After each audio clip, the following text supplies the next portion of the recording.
कही जाती है कि जो इस सिविलाइज्ड समाज की जो सबसे बड़ी बीमारियों की वजह है, मैं किसी की वर्डिंग है कोट करती हूँ आप लोग को। उन्होंने बड़ी सही एक वर्ड कहा है कि constipation is the root cause of the diseases of the civilisation. ये वर्ड है एक्चुअली, उनका नाम जो है आर्बुथेनेट ने कहा है। और नॉर्मली हम लोग समझते हैं कि हर किसी के साथ में इस तरह की प्रॉब्लम रहती है।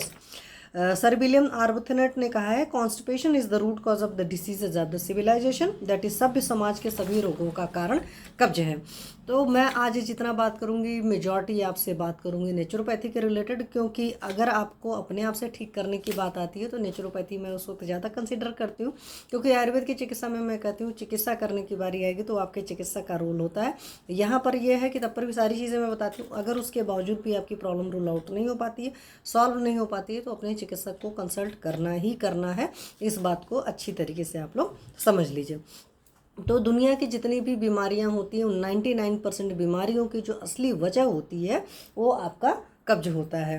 अब देखो मेरे को जुकाम होकर के रखा हुआ है तो मुझे भी थोड़ा सा प्रॉब्लम हो रही है, और ये मौसम ऐसा है कि इस मौसम में इस तरह की चीज़ें होती हैं, क्योंकि बसंत ऋतु में कफ का प्रकोप होता है और कफ का प्रकोप होने की वजह से मेरे को भी तकलीफ़ हो रही है और हर किसी को, बहुत सारे लोगों को इस तरीके से तकलीफ होती रहती है। तो कब्ज की जहाँ तक बात किया तो पहला तो हो गया constipation is the root cause of all diseases of the civilisation. सभ्य समाज की है, क्यों? सभ्य समाज से पहले इस तरह की तकलीफ़ें लोगों को नहीं थी, क्योंकि लोग नेचुरल खाना खाते थे, नेचर के तरीके से रहते थे। तो नेचर के हिसाब से जब तक लोग रहते थे, इंसान रहता था, तब तक उसको बीमारियां या तकलीफें नहीं होती थी। जब तक लोगों ने नेचर से दूर हटना शुरू किया, अपने मन का खाना पीना, अपने मन से वक्त बेवक्त सोना जागना और भी दुनिया भर की बहुत सारी गलत आदतें करना शुरू किया, तो उसके बाद में उसको इस तरह की तकलीफ़ें हो गई। जब तक हम लोग सभ्य नहीं थे तब तक तब तक ये सब प्रॉब्लम नहीं थी। सभ्य का मतलब होता है बहुत सारे नियम कानून बने, उसमें नियम कानून को हम कई बार क्या होता है अंदर से फॉलो कर रहे हैं नहीं कर रहे हैं, वो सारी भी बहुत सारी वजहें होती हैं अगर आप सही से सोचेंगे। कब्ज को बहुत सारे लोगों ने बोला है कि कब्ज जो होता है रोगों की नानी वर्ड भी इसके लिए यूज़ किया गया। मतलब मैं तो सीधे कहती हूँ कि constipation is the root cause of all diseases. इन्होंने सभ्य समाज की बोली, मैं नॉर्मली भी बोलती हूँ। अब कब्ज का बहुत सारे लोगों का तरह का कब्ज होता है। कई सारे लोग को देखोगे कि दिन भर में 2-3 बार मोशन जाते हैं, बट वो सेटिस्फैक्ट्री नहीं होता। हम लोग एक सवाल पूछते हैं क्या आप हो करके आते हो, तो आपको लगता है खाली खाली सा, तो उनको लगेगा नहीं, लगता है कि नहीं अभी भी कुछ रह गया। तो इन सारे लोग को भी कब्ज की तकलीफ होती है। कई सारे लोग को हमेशा जब देखे तब लूज मोशंस लगे रहते हैं, या नॉर्मली भी लूज मोशन लगे रहते हैं।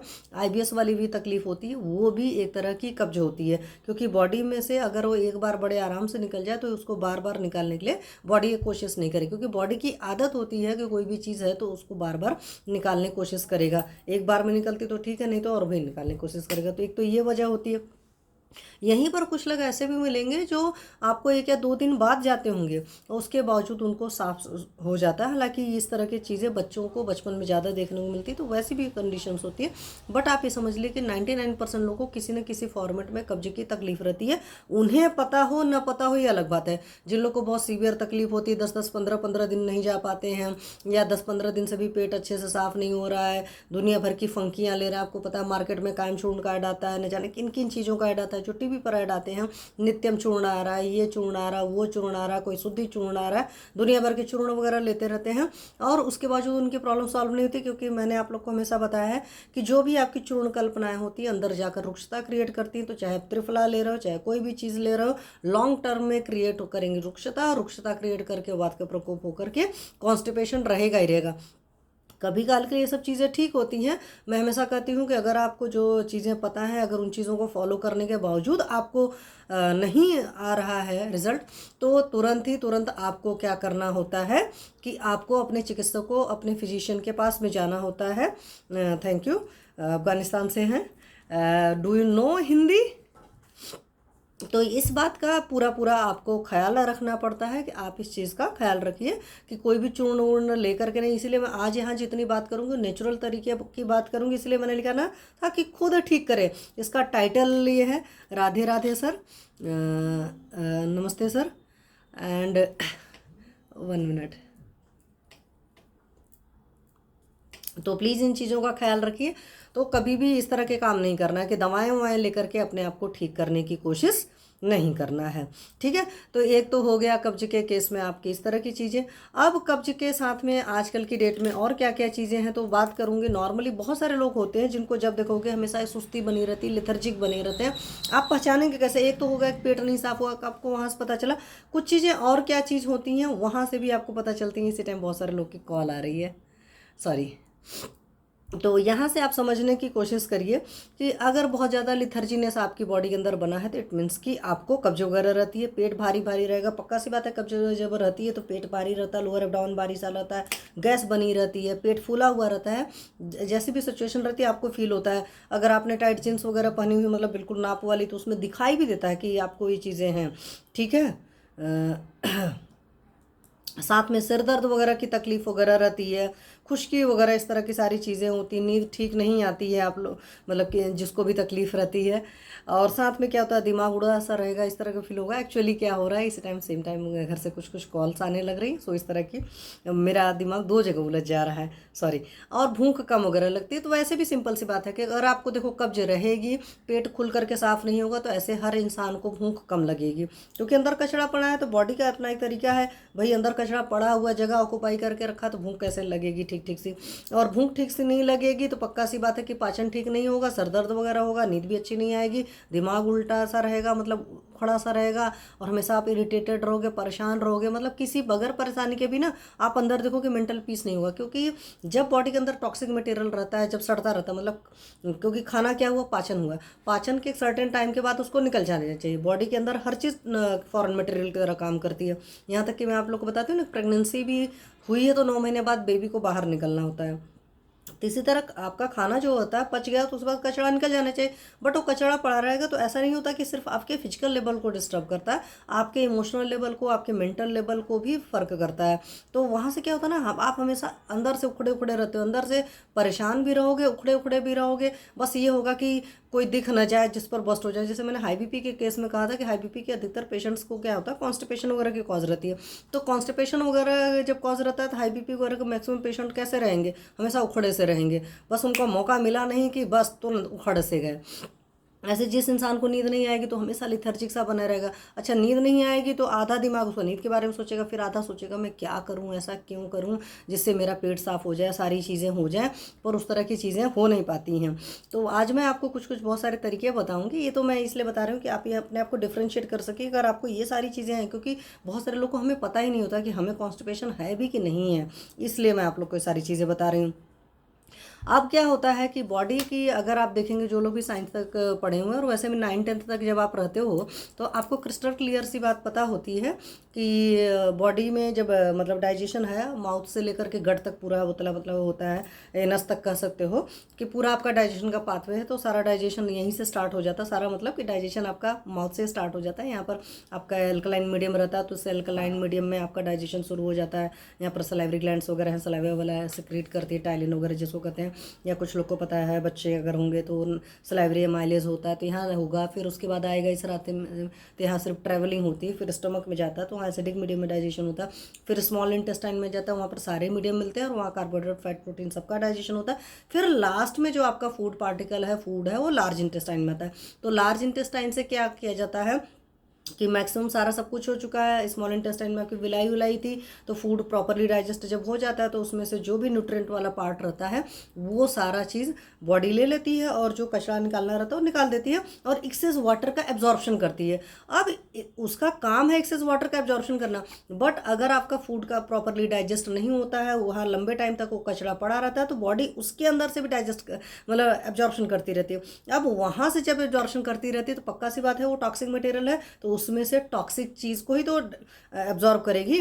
कचड़े में से निकलेगा तो कचड़ा ही छानबीन करके निकलेगा ना। ये ऐसा तो है नहीं कि हमारा लोग का फेंका गया कि वो प्लास्टिक अलग निकल रहा है, ये मतलब पेपर अलग निकल रहा है, सब्जी अलग निकल रहा है, ऐसा तो होगा नहीं, क्योंकि वहाँ डाइजेशन हो रहा है। तो उसके अंदर में जो टॉक्सिक मटेरियल है उसी को निकालेगी और एब्जॉर्ब करेगी, और उस चीज़ को पूरे वो ब्लड में भेजेगी। इसीलिए जिन लोगों को कॉन्स्टिपेशन वगैरह की तकलीफ रहती है, और जिस अमाउंट में कॉन्स्टिपेशन की तकलीफ रहती है, उनकी बॉडी में उस अमाउंट में कचड़े की तकलीफ होती है, मतलब बीमारियों की तकलीफ होती है। सिंपल सी बात है, उनका ब्लड जो होता है उतना ज़्यादा टॉक्सिक हो जाता है।